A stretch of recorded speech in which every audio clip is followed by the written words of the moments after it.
Hi guys, मेरा नाम है Jatin Agarwal and Q and A video में आप लोगों का स्वागत है। Now as you can see I am at the beautiful Neemrana fort. तो मैंने कहा क्यू एंड ए वीडियो यहीं से बना लेते हैं वीकेंड पे। एंड आप लोगों के क्वेश्चंस लिए मैंने, एंड कई सारे क्वेश्चंस आए कि people basically don't know about me, so I was quite surprised. मुझे लगा इंस्टाग्राम पे आप फॉलो करते हो थोड़ा तो आपको आइडिया लग जाता है, बट आई थॉट कि चलो मैं अपने बारे में भी बता दूँ। आज तक आई थिंक ढंग से डिस्कशन नहीं हुआ कि एग्जैक्टली किस तरीके से सेबी का लाइसेंस लिया, क्या मैंने पढ़ाई पूरी करी है, मैं कितने साल का हूँ। तो सारी चीज़ें आप लोगों से डिस्कस कर लेते हैं। कुछ लोग तो शादी के प्लान्स भी पूछ रहे हैं, तो सभी चर्चा कर लेंगे अगर आपको इंटरेस्टिंग लगता है तो। बट सबसे पहले हम स्टॉक मार्केट के अराउंड के आपके जो क्वेरीज हैं उसको ले लेते हैं। Again guys, I am not taken individual stock queries क्योंकि वो मैं नहीं लेना चाह रहा था यहाँ पे, तो हम बाकी चीज़ों की यहाँ पे डिस्कशन कर लेते हैं। तो सबसे पहला क्वेश्चन है कि यूएस स्टॉक मार्केट्स में कैसे इन्वेस्ट करें। तो देखो, ब्रोकर्स हैं जो आपको करवाते हैं इन्वेस्ट। मैं पर्टिकुलरली कोटक सिक्योरिटीज़ के थ्रू मैंने इंटरैक्टिव ब्रोकर्स में अकाउंट खुलवाया हुआ है, and that is how I am investing in the US stock market. आप देख सकते हो कि किस तरीके से करना है। टैक्सेशन थोड़ी हाई रहती है, उसका ध्यान रखना। ऑल्सो यहाँ पे अभी टैक्स कलेक्शन एट सोर्स आ जाएगा बहुत जल्द, कुछ ही महीनों में। तो आप कुछ भी पैसा भेजोगे तो उस पर टीसीएस कलेक्ट होएगा 20% फ्लैट। तो वो कहीं ना कहीं मेरे को लगता है कि अनवाइबल बना देगा यूएस स्टॉक मार्केट इन्वेस्टिंग को। तो नेक्स्ट क्वेश्चन है अनलिस्टेड शेयर्स में कैसे इन्वेस्ट करते हैं। तो if you want to invest in unlisted shares, आप किसी भी ऐसे ब्रोकर को या किसी जने को कांटेक्ट कर सकते हो जो इनमें काम करता है। बट अगर आपको फिर भी कोई पर्टिकुलर शेयर चाहिए, आप मुझसे भी पूछवा सकते हो, because I have a few sources जो काम करते हैं। एंड अगर आपका फेयर प्राइस मिलता है, सब कुछ है, तो वो डील के थ्रू प्रोसीड करेंगे। अदरवाइज ऐसी कोई बात नहीं है। तो अनलिस्टेड शेयर्स में भी आप इन्वेस्ट कर सकते हैं। अगेन, अनलिस्टेड शेयर्स में you need to be very very careful क्योंकि लिक्विडिटी नहीं होती। तो शेयर मार्केट में सबसे बड़ा एडवांटेज हमें जो लगता है वो है लिक्विडिटी का, एंड अनलिस्टेड शेयर्स में लिक्विडिटी का एडवांटेज नहीं रहता है। अगला क्वेश्चन हो जाता है कि रियल रेट ऑफ रिटर्न हमें क्या एक्सपेक्ट करनी चाहिए मार्केट से, which I think is a very very important question. यहाँ पे लोग ना इधर उधर से सुन लेते हैं इतना पैसा बन जाएगा, ये हो जाएगा, वो हो जाएगा, होता कुछ भी नहीं है यहाँ पे। तो इसीलिए यहाँ पे रियल रेट ऑफ रिटर्न आप मान के चलें। अगर आप इन्वेस्ट कर रहे हैं शेयर मार्केट में तो 15% के अराउंड। अगर आप बहुत ढंग से चीज़ों को मैनेज कर रहे हैं तो मान के चले 18 से 20%। एंड हमारी देखो पूरी कोशिश रहती है कि 3 से 4 साल में पैसा डबल करें। उसका क्या मतलब है, 4 साल में पैसा डबल हो रहा था 20-22% की कैगर, 3 साल में डबल हो रहा था 25% की CAGR. So that is where we like to maintain our CAGR. But again CAGR है, इंडिविजुअली रिटर्न्स ऊपर नीचे हो जाती हैं ईयर्स की। अब जैसे पिछले 1-1.5 साल में, ये भी एक क्वेश्चन था तो इसी में कंबाइन कर रहा हूँ मैं। पिछले 1-1.5 साल में यहाँ पे जैसे पैसा नहीं बना है तो नहीं बना है, तो कोई रिटर्न्स नहीं रही हैं पोर्टफोलियो के लेवल्स पे। Individual stocks yes they keep on performing, इधर उधर उनको बुक कर लिया वो कर लिया, बट मोमेंटम नहीं होता मार्केट में तो बड़ा पैसा नहीं बन पाता, लंबी रैलीज नहीं आ पाती हैं।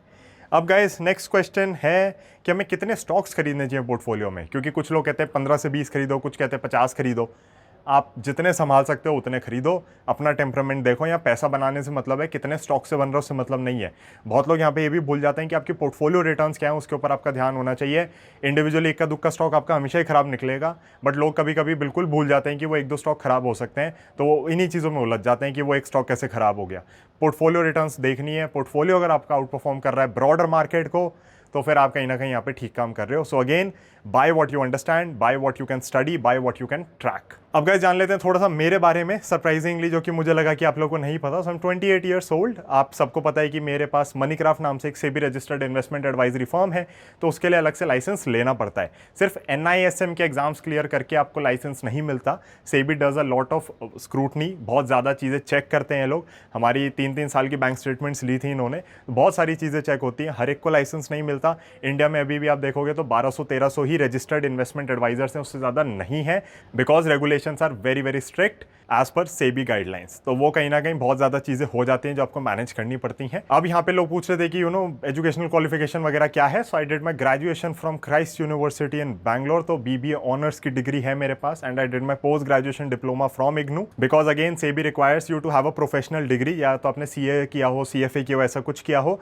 या फिर आपके पास पोस्ट ग्रेजुएशन रेलिवेंट फील्ड में, तो जैसे मेरी बिजनेस के अंदर ही है, तो रेलिवेंट फील्ड में होनी ज़रूरी हो जाती है। I am also fluent in Russian या मगो गवारित रूसी, and I can also speak French. तो फ्रेंच ऑफकोर्स स्कूल में करी थी, रशियन मैंने बाद में सीखी है। रशियन में आई वुड से माई fluency is much better than French.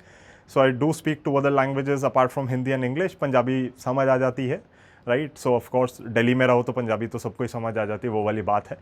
So yeah, that would be basics about, I would say, the education or the qualifications that I have. I also play drums, ये I think आप सबको पता है। तो अभी recently मेरा Trinity college London grade 3 का exam भी क्लियर हुआ है ड्रम्स का।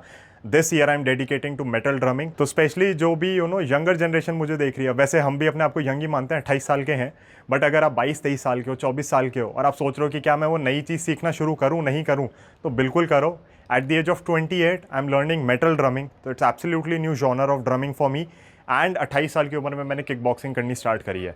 सो if I can do this, of course you can all do that as well. It requires a lot of discipline. तो my life is very very disciplined and that discipline allows me the freedom to do everything that I want to. But I am extremely disciplined in my life, in my daily routine.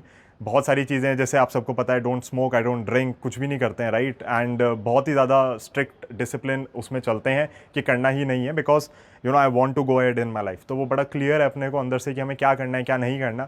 This temptations that are there in the world, they don't bother me much. तो हम बड़ा ही अपने हिसाब से चलते हैं उसके अंदर। And I think that is something that suits me, suits my personality. So I also get a question, जब आप इंस्टाग्राम पे मेरी फोटोज देखते हो, कुछ लोगों ने मुझसे पूछा है कि you do seem a bit taller than normal. तो आई एम 6'2". वीडियोज़ में पता नहीं चलता है क्योंकि मैं बैठ के बना रहा हूँ या अभी जैसे खड़े होकर बना रहा हूँ, तो आपको एक्जैक्टली पता नहीं चलेगा, बट आई एम 6'2". सो या दैट्स इट। ओह, एक चीज़, शादी के प्लान, ये तो घर वाले नहीं पूछते इतना जितना मेरे को इस बार आया इंस्टाग्राम से और यूट्यूब पे। सो सिंगल है, कोई टकराएगी तो दिमाग लगाएंगे, फालतू टाइम पास करते नहीं है, आज तक किया नहीं है, अभी भी करने का कोई इरादा नहीं है। तो simple discipline life as I said, that continues for me. So yeah that is, I would say, basics about me. कहीं ना कहीं आपको एजुकेशनल क्वालिफिकेशन पता चल गई, फ्यूचर प्लान्स जो होंगे वो आपको पता चलते रहेंगे यहाँ पे।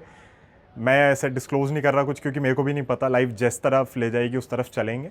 But yes, this is about me, this is about the markets in general. And I hope आप लोगों को Q&A वीडियो पसंद आई होगी। अगर पसंद आई है तो फिर आप मुझसे और क्वेश्चंस पूछ सकते हैं, अगली Q&A वीडियो में हम उसको ले लेंगे। So guys, that is it. Thank you so much for watching. I will be seeing you in another one. Bye bye, Jai Hind.